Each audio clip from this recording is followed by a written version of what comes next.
Have you ever failed someone you love desperately? Peter, Jesus' bravest disciple, swore he would die for him, but that very same night, fear spoke louder. This is the story of a devastating denial and a look of forgiveness. The night was cold. Jesus had just been arrested in Gethsemane. The disciples, terrified, scattered. They all fled. But not Peter.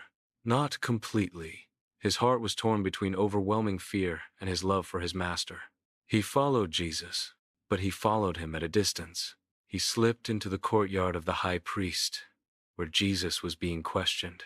It was a dangerous place, filled with enemies.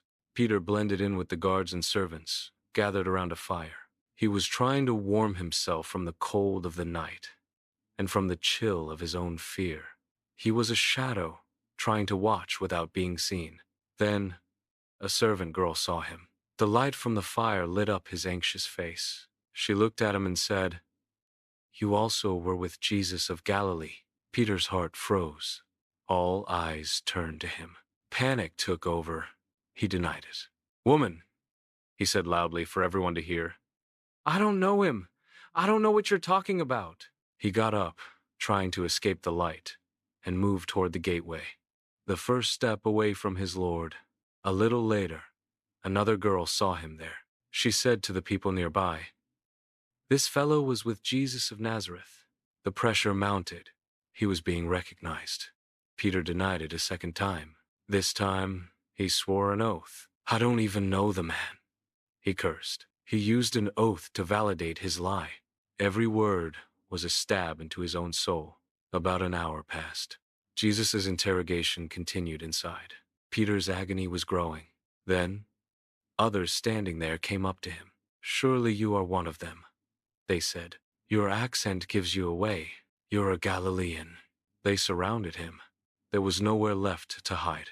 It was the final test of his loyalty, and he failed. Peter, the man who walked on water. Peter, who declared, "You are the Christ, the Son of the living God." Peter, who had sworn just hours before, "Master, even if all fall away, I will never fall away. I will lay down my life for you."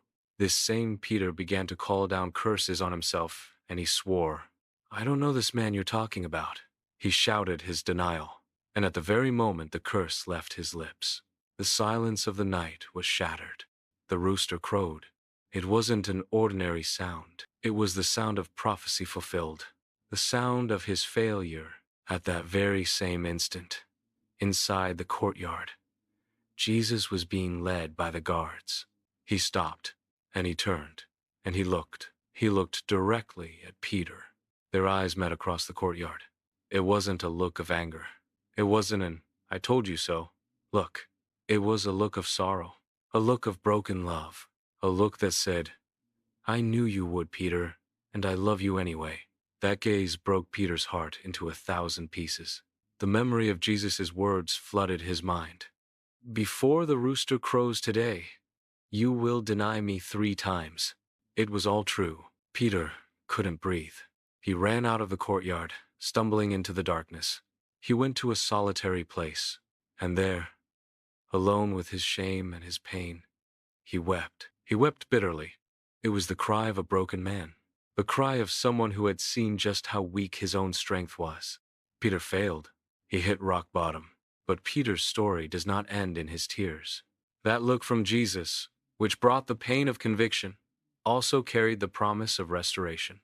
Jesus knew Peter would deny him, and Jesus had already forgiven him before the rooster ever crowed. Peter's failure teaches us that our faith can falter, but the grace of Jesus never fails. He does not define us by our worst moments. He meets us in our bitter weeping and calls us back to himself.